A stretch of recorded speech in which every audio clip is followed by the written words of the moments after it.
নমস্কার বন্ধুরা, আজকে নিয়ে এসেছি না পকোড়া না নাস্তা, বেগুনের সম্পূর্ণ একটা নতুন রেসিপি নিয়ে এসেছি। আশা করি এই রেসিপিটি আপনাদের অবশ্যই ভালো লাগবে। বেগুনের একঘেয়েমি তরকারি খেয়ে যখন বোর হয়ে যাবেন, অবশ্যই আমার এই রেসিপিটি কিন্তু ট্রাই করতে পারেন। তবে চলুন দেখে নিই। এখানে আমি এইরকম একটা লম্বা বেগুন নিয়ে নিয়েছি, আর বেগুনটাকে এখানে ঠিক এইভাবে একটু স্লাইস করে কেটে নিচ্ছি।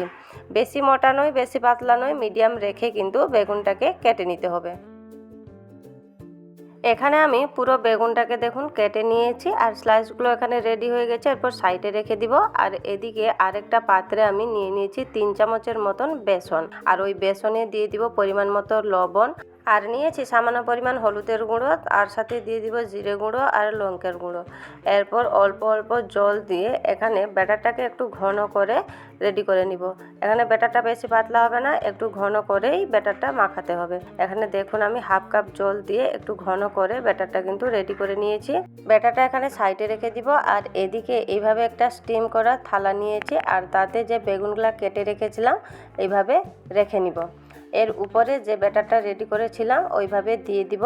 বন্ধুরা, বেগুনের সম্পূর্ণ একটা নতুন রেসিপি ট্রাই করেছি, অবশ্যই আপনাদের ভালো লাগবে। সম্পূর্ণ দেখার চেষ্টাও করবেন, আর ভিডিওটি কেমন লাগলো কমেন্ট বক্সে কিন্তু অবশ্যই জানাবেন। কথা বলতে বলতে আমি বেগুনের উপর সমস্ত ব্যাটার একটু একটু করে দিয়ে দিয়েছি। দিয়ে দেওয়ার পর অপরে আবারও একটা একটা করে বেগুনের স্লাইস দিয়ে এইভাবে কভার করে নিব। কভার করে নেওয়া হয়ে গেলে অপরে আবারও একটু একটু ব্যাটার দিয়ে এইভাবে ছড়িয়ে নিব।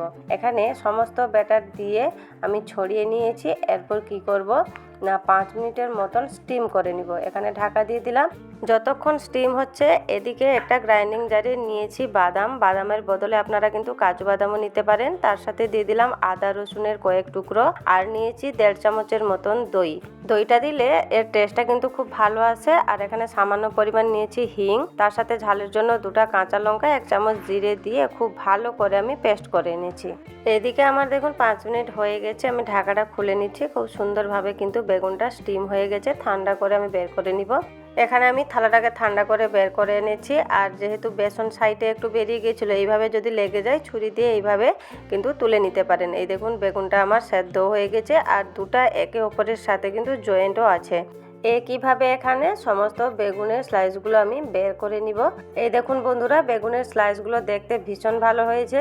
এখানে আমি সবকটা বেগুনের স্লাইসগুলো বের করে নিয়েছি, আর দেখুন কতটা সুন্দর লাগছে। এদিকে একটা কড়াইতে পরিমাণ মতো আমি তেল নিয়েছি, সেই তেলে একটা আলু নিয়েছি। গোল গোল করে আমি আলুটাকে কেটে নিয়েছি। যেহেতু বেগুনটা গোল গোল করে কাটা হয়েছে, সেই জন্য আমি আলুটাকেও গোল গোল করে কেটে নিয়েছি। এখানে আলুটা আপনারা পছন্দে কেটে নিতে পারেন। আলুটাকে কিছুক্ষণ আমি এইভাবে নেড়ে চেড়ে দেখুন একটু লাল করে ভেজে নিয়েছি।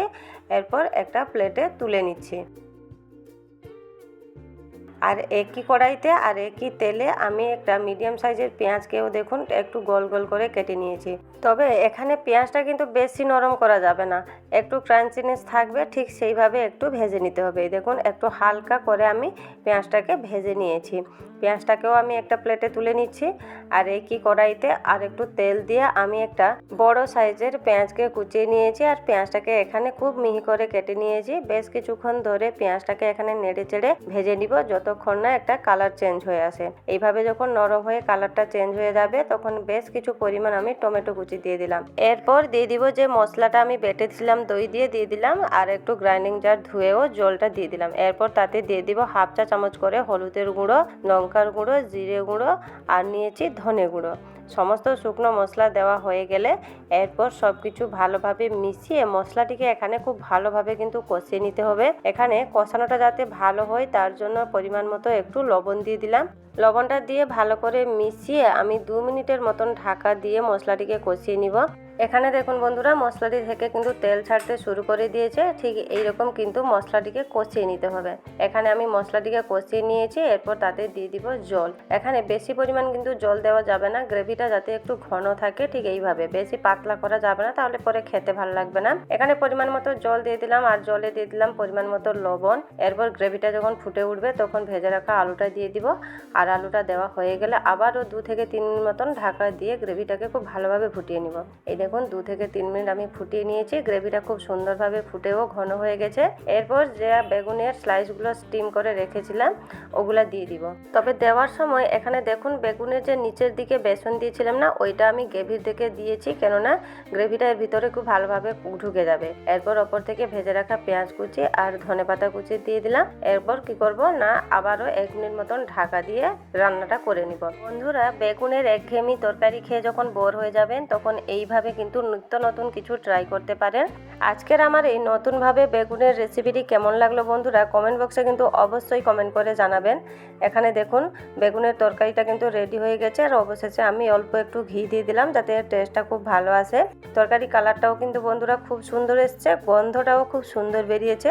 এখানে আমি তরকারিটিকে ঠান্ডা করে প্লেটে বের করে এনেছি। দেখুন বন্ধুরা, এই তরকারিটি কিন্তু গরম গরম ভাতে কিংবা রুটির সাথে খেতে ভীষণ ভালো লাগে। বন্ধুরা, আজকের আমার এই নতুন ধরনের বেগুনের রেসিপিটি কেমন লাগলো অবশ্যই কমেন্ট বক্সে জানাবেন। ভিডিওটি ভালো লাগলে চ্যানেলটিকে সাবস্ক্রাইব করে পাশে থাকবেন আর পেজটিকে অবশ্যই ফলো করে দিবেন। নমস্কার বন্ধুরা, আজকের মতো এই পর্যন্তই। আবার দেখা হবে নতুন কোনো রেসিপিতে।